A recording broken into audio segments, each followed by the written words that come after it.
Chosen one, lock your attention on this message right now, that restlessness you have been carrying, the one that feels like anticipation but you cannot name it. Stop pushing it away. The enemy has been working overtime this week for one reason and one reason only. He knows who is about to walk through your door. It all shifts in the next 24 hours. The waiting, the confusion, the silence from people you thought were coming. But hear me clearly, this is not ending because of luck. It is ending because of who you have become. Think back to that moment this week when you almost settled, when you almost said yes to something smaller just to make the pressure stop. You did not know it then, but that refusal was a declaration.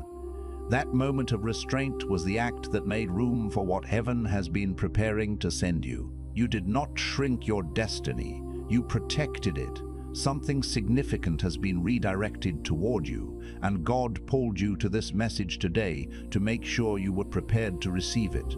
You did not find this recording by accident. The algorithm did not bring you here. The Holy Spirit did. This is a divine appointment scheduled before the foundations of the earth. You are standing at a threshold, and on the other side of it is someone powerful who has already chosen you. Do not click away. Your future self is begging you to stay, because if you leave now, you will walk into that moment unprepared, and the enemy is counting on your distraction. I know what the last 72 hours have felt like. The atmosphere has not just been quiet, it has been loaded, like something is pressing against a door from the other side, and you can feel the pressure but you cannot see the source. Maybe you have been second-guessing yourself this week, replaying conversations, wondering if you said too much or gave too little. Or maybe you woke up at 3 in the morning and could not go back to sleep, and in that silence you felt something stirring in your spirit that you could not explain. Perhaps you have been watching people around you receive news, receive calls, receive opportunities, and somewhere in your chest you have been asking God, when is it my turn? You feel suspended, like you are standing in a hallway between the chapter that just closed and the one that has not opened yet. And in that hallway, the enemy has been whispering a very specific lie. Listen to your thoughts. He has been telling you that the silence means rejection. He has been replaying every mistake you made this season and telling you that because of those moments, that moment when you walked away from the wrong situation, that moment when you stopped performing for people who were not even in your corner, that moment when you chose your peace over proving yourself, he is telling you that those were failures. He is telling you that you disqualified yourself and the offer went to someone else. But I need you to hear what the scripture actually says about this moment. Isaiah 45:33 says, I will give you hidden treasures, riches stored in secret places, so that you may know that I am the Lord, the God of Israel, who summons you by name. Listen to that promise, summoned by name, not by performance, not by perfection, by name. The Most High did not select you because your record was clean. He selected you because your name was already written on the assignment. The enemy cannot reassign what God has already labeled. The offer that is coming to you was never for someone else. It was sealed with your name before you were born. The heaviness you feel is not the weight of being overlooked. It is the weight of something significant approaching. It is the pressure that comes right before a door opens, the moment the atmosphere shifts, because what has been traveling toward you has finally arrived. You think that moment when you stepped back, when you refused to chase, when you stayed still even though everything in you wanted to move, you think that was weakness. Let me reframe your reality right now. That was not weakness, that was positioning. You were not standing still. You were being planted exactly where the powerful one coming toward you would be able to find you. In the next few minutes, I am going to show you the 3 signs that confirm someone powerful has already chosen you before you even know their name. I am going to walk you through the spiritual audit that reveals why the silence of this season was not rejection but preparation. And at the end, I am going to release a declaration over your life that seals the assignment and opens the door for what has been waiting to reach you. Stay until the very last second. What is coming to you is too significant to miss because you left early, and that weight you've been carrying, that strange, unexplainable sense that something is shifting beneath the surface of your life, that isn't anxiety, that isn't fear, that is the trembling of a door about to open, the kind of door that doesn't knock twice. But before you receive what's coming, there's something you need to understand, something hidden in plain sight that most people miss entirely. And missing it is exactly why so many people stand at the edge of their breakthrough and walk away from it. Some messages don't just inform, they activate. If something stirred deep in your spirit just now, you may be ready to receive the Chosen One's blueprint. This sacred guide reveals the 8 divine patterns behind your calling, your suffering, and your destiny. It also comes with the full audiobook, so you can absorb it during prayer, rest, or quiet moments with God. And for those called to speak His truth, you'll also receive Activating Your Prophet Mantle, a powerful bonus ebook for those carrying a prophetic assignment. The link is in the first pinned comment, but only for a limited time. Now hear this. The reason most people don't recognize a divine encounter when it arrives is because they've been conditioned to expect God to show up in grandeur, in the burning bush, in the parting sea, in the thunderclap. We have been raised on the spectacular. We have been formed by the idea that if God is truly moving, the sky should split, the ground should shake, and every eye in the room should witness it simultaneously. And so we wait for the dramatic. We wait for the undeniable. We wait for a sign so large and so obvious that even our doubting mind can't argue with it. But the tragedy of that expectation is that it has trained us to be deaf to the very frequency on which heaven most often speaks. Scripture tells us that when Elijah was at his most broken, when he had run so far from his purpose that he collapsed under a broom tree and asked God to take his life, the Most High didn't answer with fire. He answered with a still small voice, and before the voice came, an angel touched him and said, "Arise and eat, because the journey is too great for you." Not the journey behind you, the journey ahead. God wasn't acknowledging Elijah's exhaustion to dismiss him. He was acknowledging it because what was coming required him whole. Let that land for a moment. This was a man who had just called down fire from heaven on Mount Carmel. A man who had stood before the prophets of Baal in the most spectacular display of divine power the ancient world had ever witnessed. A man who had run with supernatural strength ahead of the chariot of a king. And yet here he was, underneath a small desert shrub, asking to die. Not because he was weak, but because the magnitude of what he had been carrying had finally caught up with him in the silence that followed the storm. And God did not rebuke him. God did not remind him of what he had just accomplished.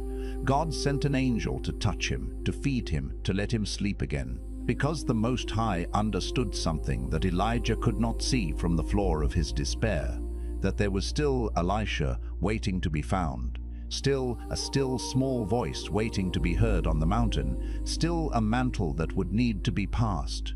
The story wasn't over. In fact, the most sacred part of it hadn't even begun yet, and this is where it goes deeper than most people are willing to go. You've been interpreting your exhaustion as evidence that God has forgotten you. You've been reading the silence as absence. You've been confusing the calm before the movement with the stillness of abandonment. But what if your exhaustion is actually the signal that you're standing at the exact threshold where something massive is about to be handed to you? What if the reason your body feels heavy and your spirit feels stretched and your mind can't stop cycling through the same questions is not because you are failing, but because you are being prepared? What if the enemy has been working so hard to keep you tired, confused, and doubting yourself precisely because he can see what you can't see? What's standing just on the other side of this moment? Because here's what most people never realize. The spiritual attacks don't intensify when you're far from your purpose. They intensify when you're close. Think about that with every ounce of honest reflection you can muster. A lion doesn't waste energy chasing prey it doesn't want. A storm doesn't gather over an empty field with nothing to uproot. The warfare around your life is not random. It is targeted. It is specific. It is personal. And targeted warfare is actually a form of confirmation. It means something in you is worth the enemy's attention. It means something in you is worth the fight. And if you can shift your perspective even slightly, from victim of the attack to carrier of something the darkness cannot afford to let loose, everything about how you see this season will change. The intensity of the opposition is actually a prophetic indicator. It is heaven's way of saying you are near enough to matter. You are close enough to threaten. You are positioned well enough that the adversary has had to mobilize. And if that is true, and it is, then the exhaustion you feel right now is not the end of the story.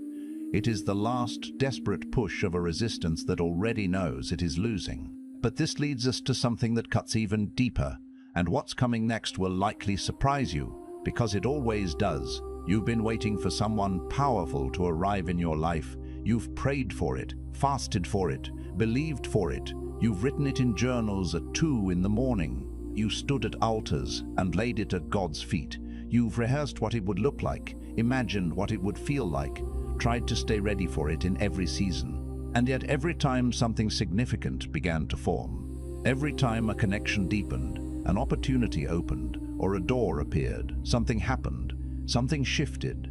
A word was said that changed the atmosphere. A circumstance arose that made continuing feel impossible. A person pulled back without explanation, or a platform that seemed like a divine setup suddenly disappeared, and you found yourself back at the beginning, wondering what you did wrong, wondering if you somehow disqualified yourself from the very thing heaven promised you, wondering if you misheard, wondering if the dream was ever real at all. And the lie you've been living under, the one that has been assigned to your mind since early in your life, sometimes placed there by the words of a parent, a teacher, a pastor, a partner, is this: that the disappointments were proof of your unworthiness, that the pattern of loss was a verdict, that if God truly had something great for you, by now it would have arrived. And since it hasn't, perhaps the promise was never yours. Perhaps you are the exception to the blessing.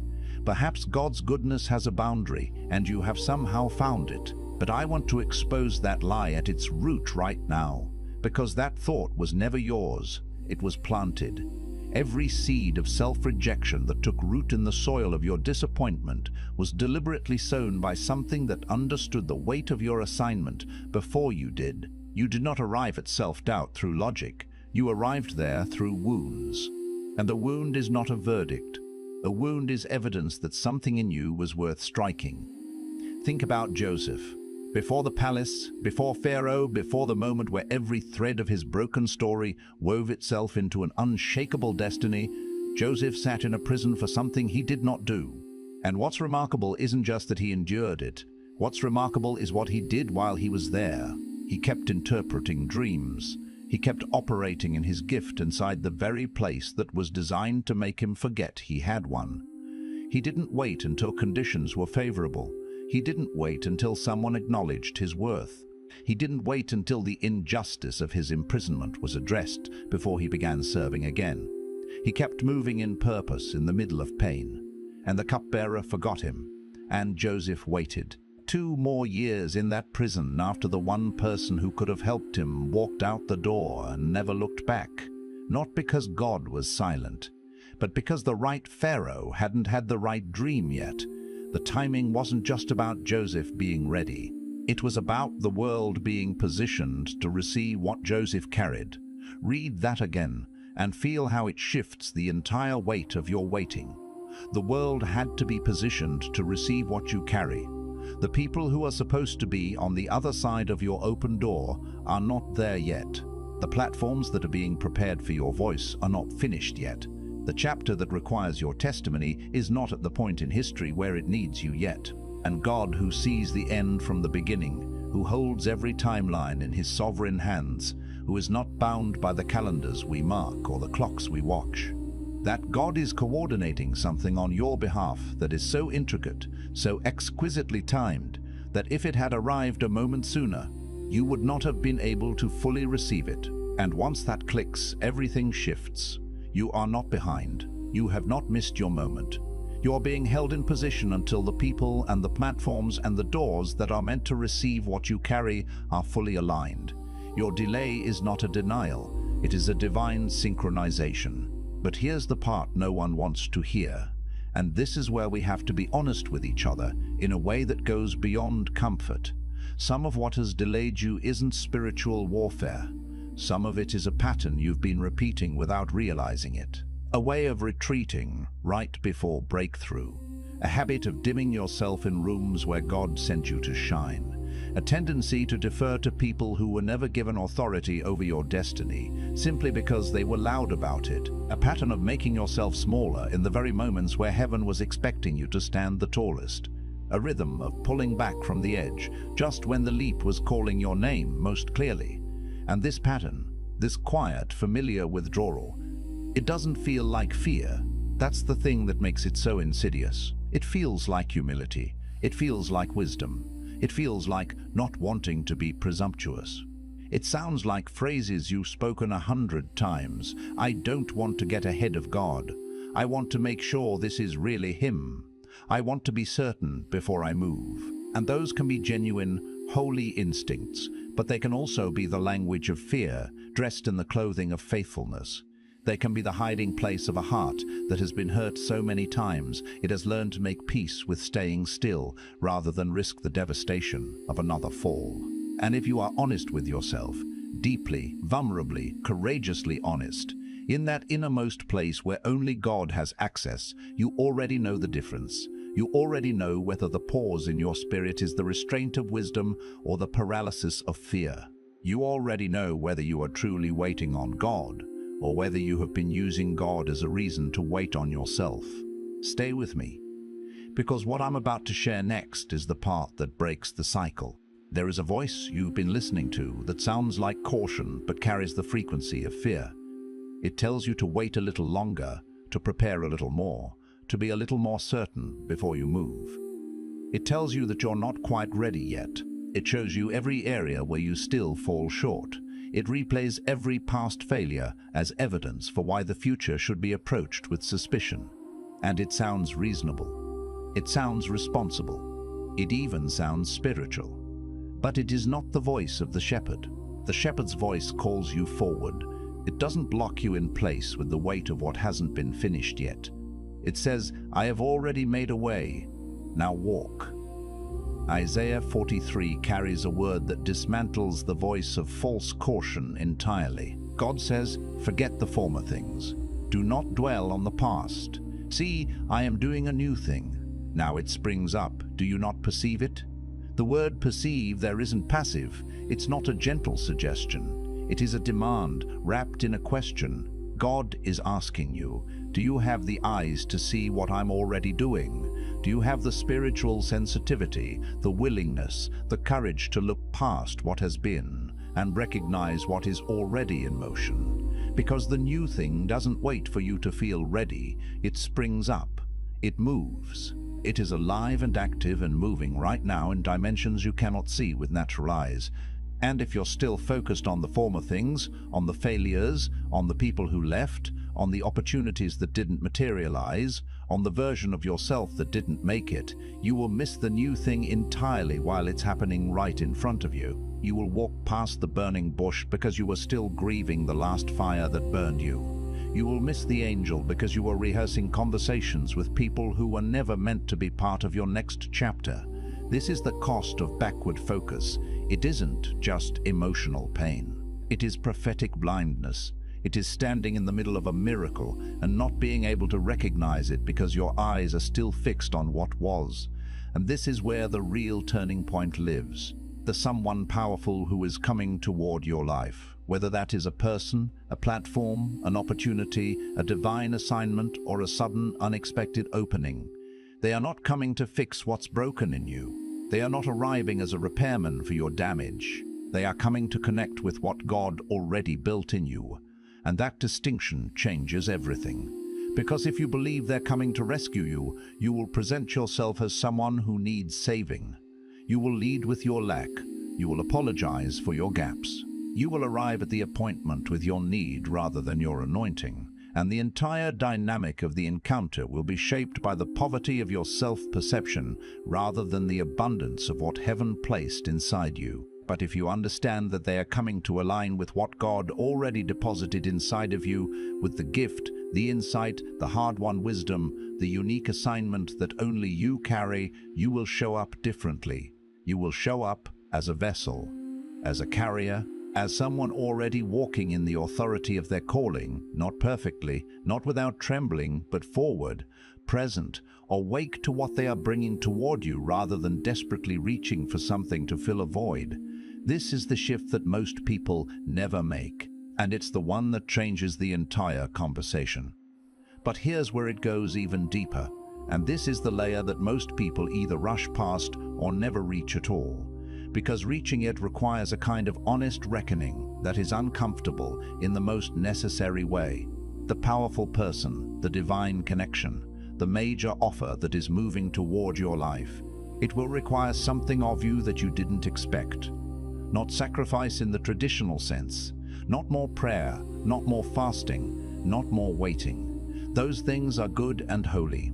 But what this next season will require goes beneath the surface of spiritual discipline into something more personal, more tender, more threatening to the self you've constructed over years of difficult seasons. It will require you to release a version of yourself that you've been protecting, not your true identity, the one God inscribed in eternity before you drew your first breath, but a smaller, safer, more manageable version. An identity built in the wilderness to help you survive. An armor assembled piece by piece from every rejection, every betrayal, every door that closed in your face. A version of yourself that learned how to need less, expect less, want less, dream in smaller dimensions, because dreaming large had already cost you more than you knew how to pay. And it served you then. It kept you moving when the grief would have paralyzed you. It kept you functional when the wound was still raw. It gave you language for a story that had no satisfying ending yet. But it cannot come with you into what's next. The coat that kept you warm in the desert will suffocate you in the palace. The coping mechanisms that helped you survive the pit will become the very walls that keep you from thriving in the open field that God has prepared. And until you are willing to lay it down, to stand for a moment in the vulnerability of your actual self, without the protective armor of your survival identity, the very thing God is sending toward you will not be able to find the real you, because the real you keeps getting hidden behind the you that learned how to cope. This is one of the most profound and most painful truths of spiritual maturity. We spend years praying to be found, to be seen, to be known and chosen and called. And then when the divine appointment draws near, we show up dressed as someone else. We show up in the persona we built to protect ourselves from the last disappointment.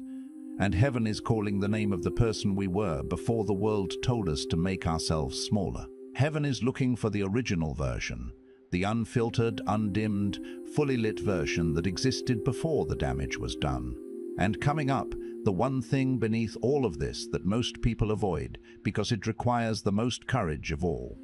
Think of Moses at the burning bush. Here was a man who had already lived 2 full lives.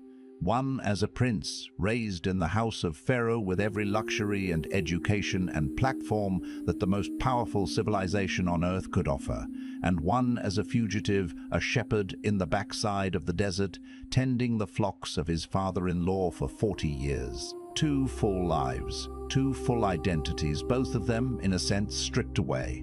The prince who murdered a man and had to flee. The shepherd who had almost certainly made peace with the idea that his story was over, that the burning vision of his youth, the sense of calling, the awareness that he was somehow meant for something connected to the suffering of his people, had been extinguished in the ash of his failure. And he was standing on holy ground, being called back into the very thing he had been running from for 40 years. Back toward Egypt, back toward Pharaoh, back toward the identity he had buried. And his response wasn't defiance, it wasn't rebellion. It was something more honest and more painful than either of those. He said, "Who am I that I should go to Pharaoh and bring the children of Israel out of Egypt?" Not as a theological question about divine sovereignty, not as a calculated political calculation about odds and outcomes. As a wound, as the voice of a man who had been so thoroughly dismantled by failure and exile that he genuinely could no longer see what God saw when he looked at him. He had accepted the exile. He had agreed on some level with the sentence. He had made his peace with the smaller story. And now heaven was tearing that settled conclusion open at the seams. And God's answer was not a list of Moses' qualifications.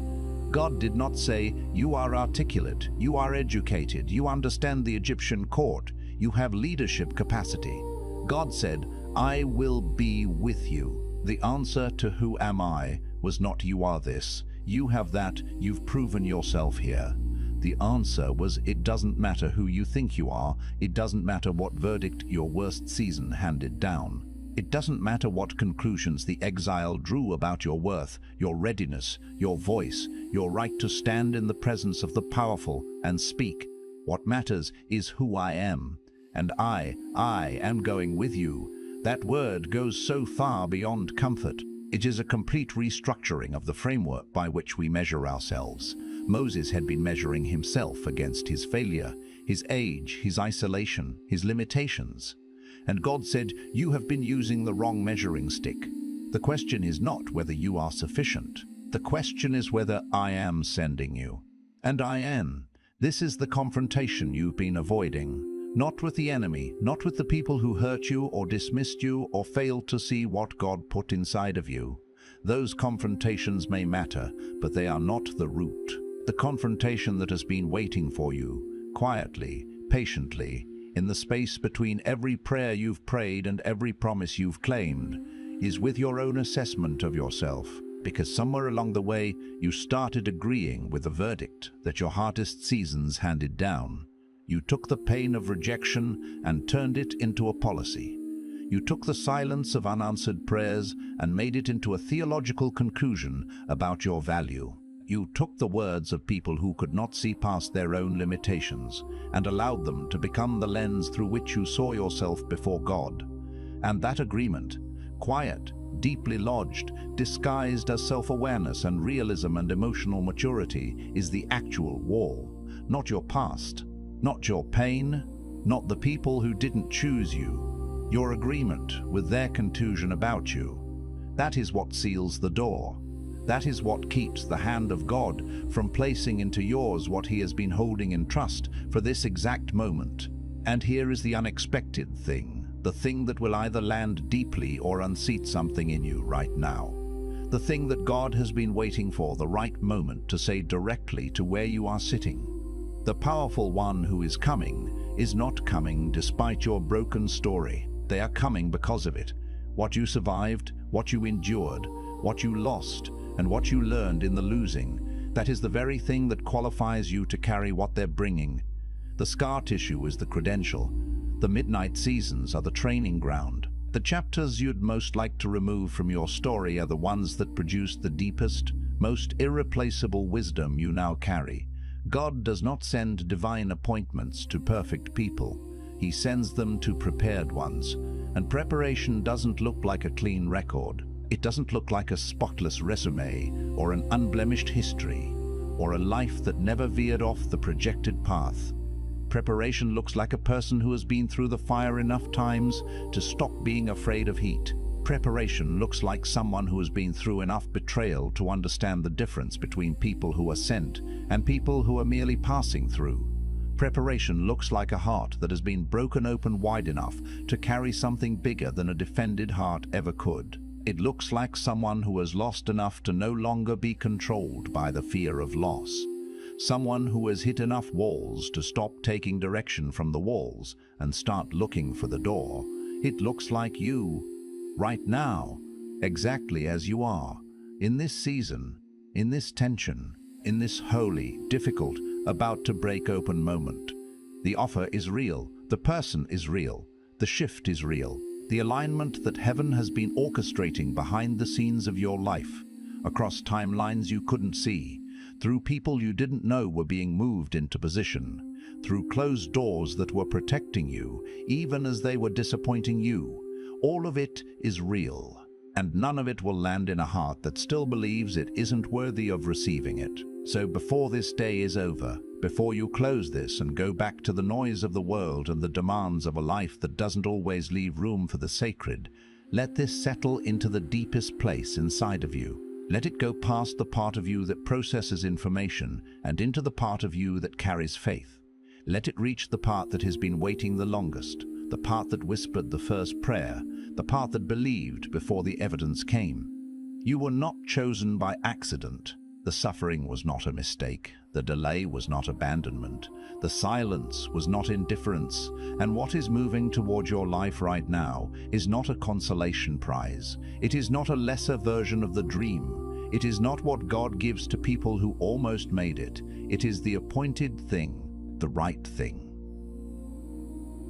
The thing heaven held back long enough to make sure you'd be able to carry it without dropping it, without shrinking back from it, without diminishing it with a self-concept too small to receive it. Place your hand on your heart and declare this with me. I release every label that was placed on me by people who could not see what God saw. I break agreement with every lie I have believed about my worthiness, my readiness, and my calling. I release the smaller version of myself that I built to survive, and I step into the identity that heaven assigned before I was born. I open my hands to receive what is being sent toward my life. I am not behind. I am not cottoned. I am not disqualified. I am chosen. I am prepared. I am positioned. And I walk forward today knowing that the most powerful encounter of my life is not something I have to earn. It is something I have to be willing to receive. I am ready, and I am open, and it is done. If this message confirms something your spirit has been carrying in silence, share it with someone who needs to hear it tonight. And if you're ready to go deeper into understanding your divine assignment, the link is waiting for you in the first pinned comment below.